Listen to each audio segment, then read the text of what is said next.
تفسیر جلالن اٹھا کے ویکھو، یہ سیدی تفسیر جلالن والے لکھتے ہیں کہ ابراہیم علیہ السلام کو ابو قبیس سے کھڑے ہو گئے، یہ وہی کو ابو قبیس جی میں زیارت کر کے آیا میں اتنے کھلو کے سرکار نے چند بھی دو ٹکڑے کیتے نے، بالکل اتنے نہ اللہ دا جلال ہے، اتنے دو ہی درخت بھی سک گئے نے، پتھر بھی یہ جڑے نے بالکل سیاہ نے۔ کوئی ابو قبیس سے چڑھ گئے اللہ دے خلیل، اتنے اپنا منادی کی جدوں تے چواں پاسے مشرق مغرب شمال جنوب تک آپ کی آواز پہنچی۔ امام تفسیر اپنا جڑے نے یہ اپنے تفسیر صاحب تفسیر جلالن تک لکھتے ہیں کہ جڑے اجیاں روحاں جڑے نطفے اجے آپ دے باپاں دیاں پشتاں میں سن، اپنے ماں دیاں رحماں میں سن، ان جنہیں دے حج دی تقدیر لکھیا ہے جو نے کیا لبیک اللہم لبیک، یہ دیا روحانوں بھی پیغام پہنچ جاتا ہے۔ اس بعد حاضر اللہ تعالیٰ نے اللہ دے خلیل عرض کی تھی مولا اے دنیا مرن تو بعد انہوں زندہ کیویں کریں گا؟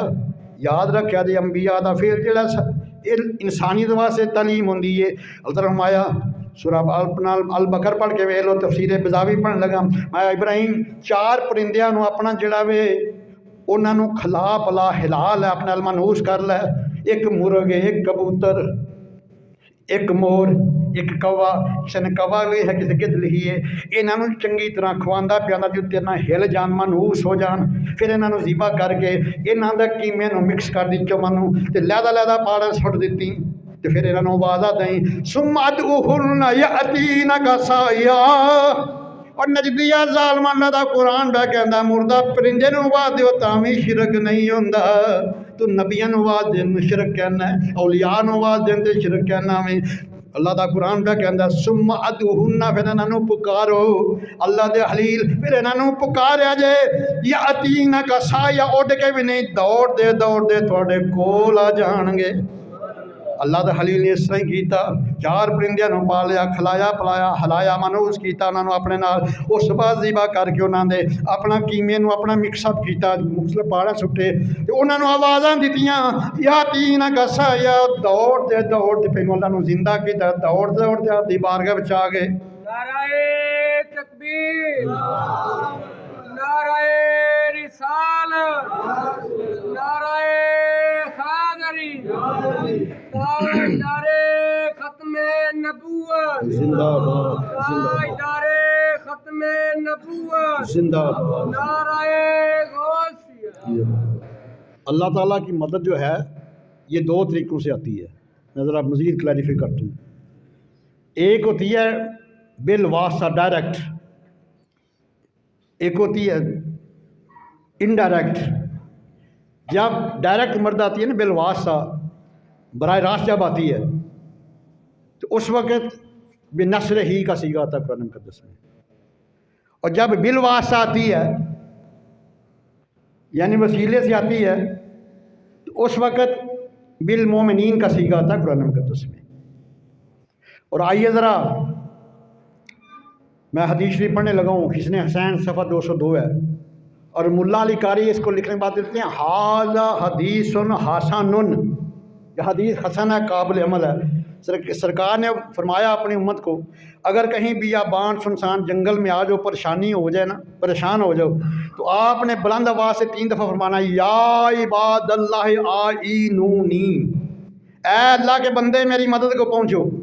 3 دفعہ بلند آواز سے فرمانا یا عباد اللہ آئینونی، اے اللہ کے بندوں میری مدد کو پہنچو، میرے مددگار بن جاؤ۔ فرمایا کہ انسان جن اور جانور و غیب سے آپ کی مدد کو پہنچ جائیں گے۔ اور ملا علی قاری لکھنے کے بعد فرماتے ہیں کہ حاض حدیث و حسن، یہ حدیث ضعیف بھی نہیں ہے، حسن ہے اور قابل عمل ہوتی ہے۔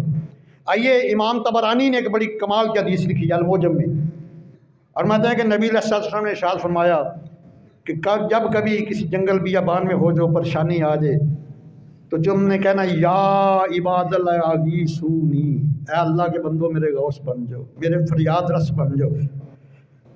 تو اس وقت پھر رجال الغیب ہوں، انسان ہوں، جن ہوں، وہ تمہاری مدد کو پہنچیں گے۔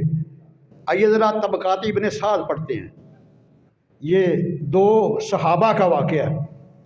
سیدنا عمر ابن خطاب رضی اللہ تعالیٰ امیر المومنین ہے، 10 سال 6 ماہ 4 دن خلافت کی آپ نے،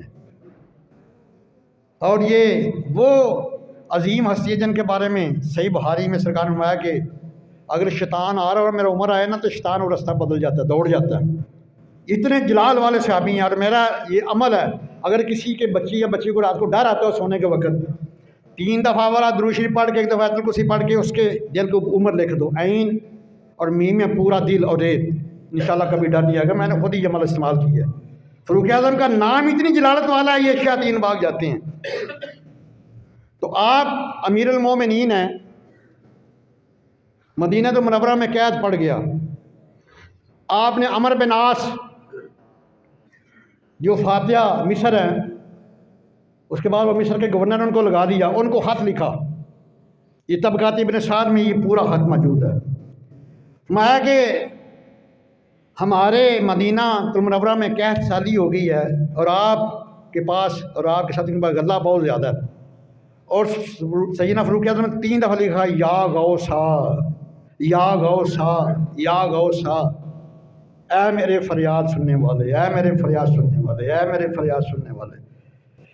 جب یہ حد پہنچا عمر بن عاص کے پاس، بڑے خوش ہوئے، میں حضور آپ نے مجھے یا غوثا کا ہے، میں اتنا غلہ بھیجوں گا، اتنا غلہ بھیجوں گا کہ پہلا اونٹ مدینے میں ہوگا، آخری اونٹ مصر میں ہوگا۔ سبحان اللہ۔ کرم کی ایک نظر ہم پر خدارا، کرم کی ایک نظر ہم پر خدارا، یا رسول اللہ تمہارا میں تمہارا تمہارا۔ آئیے ذرا یہ حافظ ابن کثیر کو بڑا مانتے ہیں، کہتے ہیں وہ بھی وہابی تھا ہمارا تھا، میں استغفر اللہ جھوٹ نہ بولو،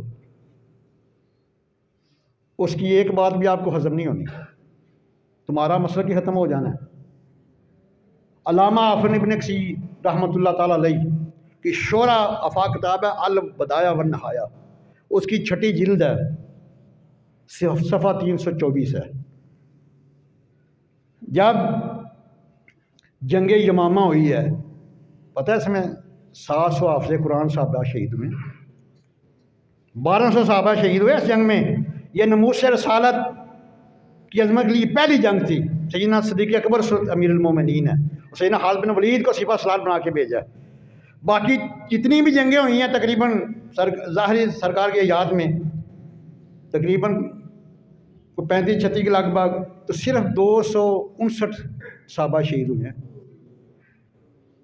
لیکن اس اکیلی جنگ میں 1200 مسلمان شہید ہوئے۔ اور سیدنا صدیق اکبر نے خالد بن ولید کو سپہ سالار بنا کے بھیجا۔ اس کی وجہ کیا تھی؟ مسلمہ کذاب بڑا لان تھی، تو اس نے نبوت کا دعویٰ کر دیا تھا۔ کذاب یہ مبالغے کا سیگا ہے، سب سے بڑا جھوٹا، جیسا صدیق یہ مبالغے کا سیگا سب سے بڑا سچا، کذاب کہتے ہیں سب سے بڑا جھوٹا، کاذب جھوٹے کہتے ہیں، کذاب سپرلیٹو،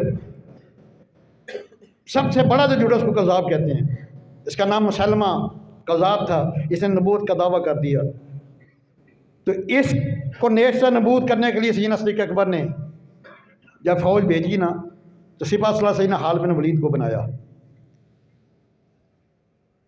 تو آپ نے قبیلوں کو لیلا علیحدہ کیا، انہوں نے کہا سارے قبیلے نا اپنے جو لیلا علیحدہ ہو جائیں اور نعرہ تکبیر بلند کریں۔ جب نعرہ تکبیر بلند کیا تو سب بڑا بلبل آیا، جوش آیا۔ وہ مسلمہ کذاب بھی بڑا مکار تھا، اللہ کو تو وہ بھی مانتا تھا نا، مسئلہ تو سرکار کی نبوت کا منکر تھا۔ اس نے بھی کہا اپنے ساتھیوں کو، وہ اس کے بعد 36,000 کی فوج تھی، اس کے بعد 36,000 ادھر 18,000، ڈبل۔ اس نے بھی اپنے لوگوں کا، انہوں نے بھی نعرہ تکبیر لگایا۔ سیدنا خالد بن ولید پریشان ہو گئے، سیدنا صدیق اکبر کو خط لکھا، حضور یہ معاملہ ہو گیا کہ ہم نے نعرہ تکبیر لگایا، وہ بھی لگاتا ہے۔ سیدنا صدیق اکبر نے فرمایا کہ تم نعرہ رسالت لگاؤ۔ اس نے خالد بن ولید میں کہا کہ آج ہم اسلام کا شاعر استعمال کریں گے۔ اس وقت یہ پہلی دفعہ جنگ میں، آج تو ہماری فوج کا بھی نعرہ ہے، نعرہ تکبیر بھی ہے، نعرہ رسالت، نعرہ حیدری بھی ہے، یا پاک آرمی کے تینوں نعرے ہیں۔ اور نبی علیہ السلام کا فرمان ہے کہ اللہ تعالیٰ میری امت کو کبھی بھی شرک کے اوپر یا گمراہی کے اوپر اکٹھا نہیں کرے گا۔ تو آپ نے نعرہ رسالت لگوایا اور مسلمہ کذاب کو واشی بن حرم نے واصل جہنم کیا۔ وہ واشی جس نے جنگ احد میں سرکار کے چچا امیر حمزہ کو شہید کیا تھا، کل فتح مکہ پہ مسلمان ہوا، آج اس نے مسلمہ قذاب کو واصل جہنم کیا۔ بتا دیا کہ جب میں کافر تھا تو بہت میں نے ظلم کیا، سرکار کو اذیت دی، ان کے سگے چچا کو شہید کیا، لیکن آج سرکار خوش ہو جائیں گے، نہ موسیٰ صالح کے سب سے بڑے دشمن کو میں نے واصل جہنم کیا۔ پہلی دفعہ یہ حکمن صدیق اکبر امیر المومنین ہے اور نبی علیہ السلام کا فرمان ذیشان ہے مشکوٰۃ شریف میں، علیکم بسنتی و سنت الخلفاء الراشدین، میری سنت بھی لازم ہے اور میرے 4 جو خلفاء راشدین ہیں ان کی سنت بھی میری سنت ہے۔ اس وقت بھی یہ نعرہ رسالت لگایا گیا تھا اور اس کی برکت سے اللہ نے فتح دی تھی۔ تو آج میرا موضوع بھی یہ تھا کہ نعرہ رسالت کی حقیقت یہ کیوں لگایا جاتا ہے، اس کا جواز کیا، اس کے فیوز و برکات کیا ہیں۔ تو جو آیا مقدسہ میں نے تلاوت کی وہ 18واں پارہ ہے، سورہ نور کی آیت نمبر 63 ہے، 64 آیات مقدسہ ہیں، یہ سیکنڈ لاسٹ آیا مقدسہ ہے۔ میں کہ لا تجعلوا دعاء الرسول بینکم کدعاء بعضکم بعضا، میں do not treat call of the رسول among you like you call each other، میں کہ میرے محبوب کی پکار کو ایسے نہ سمجھنا جیسے تم ایک دوسرے کی پکار کو سمجھتے ہو۔ اس کی 2 تفسیر میں نے بیان کی ہے۔ پہلی تفسیر تو یہ ہے کہ میرے محبوب کے بلاوے کو، میرے محبوب کی پکار کو عام پکار نہ سمجھنا۔ عام پکار یہ کسی کے پکار کے تم جاتے ہو، کسی پہ نہیں جاتے، کسی کا انکار کرتے ہو، کسی کو سنی کرتے، لیکن میرا محبوب اگر تم نماز پڑھتے ہوئے بھی تمہیں فرمایا نا تم نماز پڑھ رہے ہو، نماز چھوڑ کے میرے محبوب کی بات سنو، یہ میرے محبوب کی پکار اللہ کی پکار ہے، میرے محبوب کا بلاوا اللہ کا بلاوا ہے۔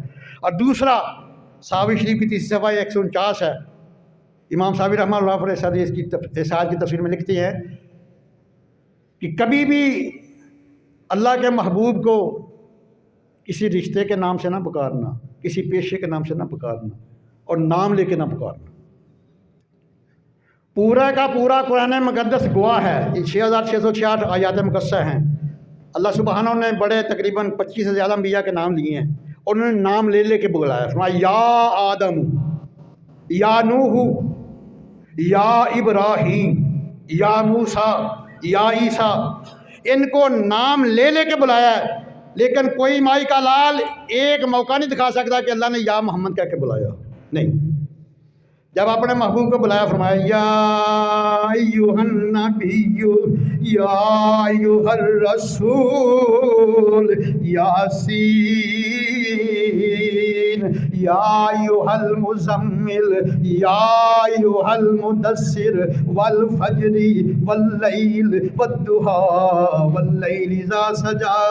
اللہ تعالیٰ نے انہاں منکراں دے منہ نوں قیامت تک بند کر چھڑیا کہ اس میں احمد کی تعظیم کے منکرو ان کی عظمت کو قرآن میں دیکھ لو، بے لقبوں کا نام مبارک کہیں ان کے معبود نے بھی پکارا نہیں، یا رسول اللہ یا بلّہ جی یا رسول اللہ یا حبیب اللہ، جو تمہارا نہیں وہ ہمارا نہیں۔ اور امام صحابی اسی 3 صفحہ 149 کے اوپر لکھتے ہیں ماں کے بل تنادو بالتعظیم بالتکریم والتوقیر، اللہ کے محبوب کو جب بھی بلانا ہے تعظیم کے ساتھ، تکریم کے ساتھ، توقیر کے ساتھ۔ آگے فرماتے ہیں بے ان تقولو یا رسول اللہ یا حبیب اللہ یا امام المرسلین، جب بھی محبوب کبریا کو بلانا ہے یا رسول اللہ کہہ کے بلانا ہے، یا حبیب اللہ کہہ کے بلانا ہے، یا سید المرسلین کہہ کے بلانا ہے، کیونکہ رشتے سے بلانا بھی منع ہے۔ میں کہ اگر اب دیکھیں نا آپ کے 2 چچے عباس علیہ السلام ہے، حمزہ علیہ السلام ہے، اس آیا کے نزول کے بعد انہوں نے اے بھتیجا کہہ کے نہیں بلایا۔ آپ کے چچا کے بیٹے حضرت علی علیہ السلام ہے، ساری عمر آپ نے اے بھائی کہہ کے نہیں بلایا۔ آپ کے سیدنا صدیق اکبر اور فاروق اعظم دونوں خسر ہیں، آپ نے اے دماد کہہ کے نہیں بلایا۔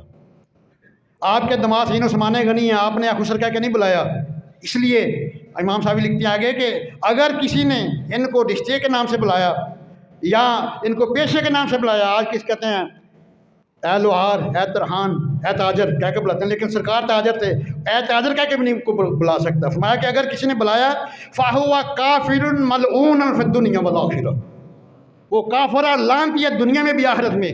جس میں بلانا ہے ان القابات کے ساتھ بنانا ہے، بِأَن تَقُولُ یا رسول اللہ، یا حبیب اللہ، یا امام المرسلین۔ دیکھیں نا، اگر ایک بندہ مسلح امامت پہ میں کھڑا ہوں، پیچھے میرا باپ کھڑا ہو، پیچھے میرا بھائی کھڑا ہو، میرا بیٹا کھڑا ہو، میرا دادا اور نانا ہو، وہ یہ کہیں گے اقتدائی تو بہذا الامام، پیچھے سے امام کے۔ اگر باپ نے کہہ دیا پیچھے سے بیٹے کے نماز نہیں ہوگی، اقتدائی نہیں ہوگی۔ اگر بھائی نے کہہ دیا پیچھے سے بھائی کو، اس کی نماز نہیں ہوگی۔ اگر کوئی جج کرسی عدالت کے اوپر بیٹھا ہوا ہے، اس کا باپ آ جائے عدالت میں، اس کا بیٹا آ جائے، اس کا بھائی آ جائے، اگر بیٹا کہہ دے بیٹا ابا جان کہہ دے، باپ اس کو بیٹا کہہ دے، اس وقت توہین عدالت لگ جائے گی۔ اگر ایک دنیاوی جج کو آپ اس کے نام لے کے رشتے سے بلائیں گے، توہین عدالت لگتی ہے۔ جب نبی کو دنیاوی رشتے سے بلائیں توہین رسالت لگتی ہے۔ نعرہ تکبیر، نعرہ رسالت، نعرہ حیدری، تاجدار ختم نبوت، زندہ آباد، زندہ آباد، تاجدار ختم نبوت، زندہ آباد۔ نعرہ غوثیہ۔ اس کی وجہ کیا ہے کہ اللہ تعالیٰ نے آپ کو مسلح رسالت کے اوپر کھڑا کیا ہے، آپ کو سارے رسولوں کا امام بنایا ہے، سارے نبیوں کا امام بنایا ہے، تمام پیغمبروں کا امام بنایا ہے۔ اگر آپ کو بھی کوئی رشتے سے بلائے گا تو اس کے اوپر بھی پھر توہین رسالت لگے گی، یہاں بھی وہاں بھی۔ اس لیے یہ حکم ہے، میں نے آیا مقدسہ کا حوالہ بھی آپ کو دے دیا، 63 نمبر آیت ہے، پڑھنا 18واں پارہ سورہ نور کی، لا تجعلوا دعاء الرسول بینکم کدعاء بعضکم بعضا، کہ دعا ہے کہ اللہ سبحانہ ہمیں اپنے محبوب کو تعظیم کے ساتھ، تکریم کے ساتھ، توزیر کے القاب کے ساتھ بلانے کی توفیق عطا فرمائے۔ وعدہ ہے یا رب مصطفیٰ استقامت کی دولت عطا فرما، ادب مصطفیٰ میں، عشق مصطفیٰ میں زندگی اور موت عطا فرما، آمین ثم آمین، وما علیہ الا البلاغ۔